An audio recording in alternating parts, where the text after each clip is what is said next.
Kamal Santamaria in Doha with the world news from Al Jazeera. Campaigning for Thursday's elections in Afghanistan ended on Monday. 3 of the 41 presidential candidates called a news conference in Kabul to announce they'd decided to back President Hamid Karzai, and a 4th candidate followed suit a short time later.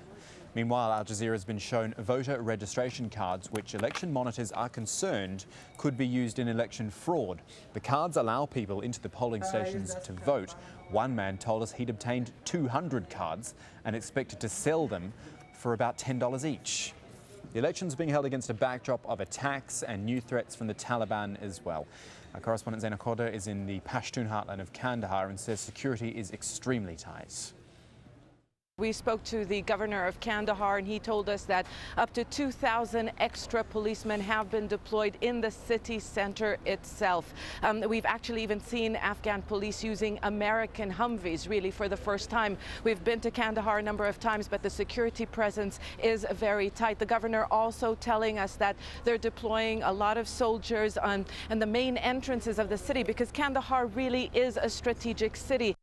Some other headlines now. 4 years after Israel relocated more than 8,000 illegal settlers from Gaza, many of them remain in temporary accommodation. Al Jazeera has visited the village of Nitzan, home to 3,000 of those former settlers. They're living in basic prefabricated houses, despite the Israeli government's promise to give them permanent homes within 2 years. Our reporter Dan Nolan says the settlers' anger comes as the US is pushing Israel to stop building settlements in its remaining occupied territories. The question now is, if Israel can't keep the 8,500 former Gaza settlers happy with their new lives, then what sort of battle lies ahead with the approximate 500,000 Jewish settlers still living in the West Bank and East Jerusalem? And in financial news, Japan has officially pulled out of recession after its economy expanded 0.9% in the second quarter. But Japanese stocks fell sharply on Monday trading over fears the recovery wouldn't last. Just a few of the stories we're covering here on Al Jazeera. The latest on those and plenty more is at our website at aljazeera.net/English.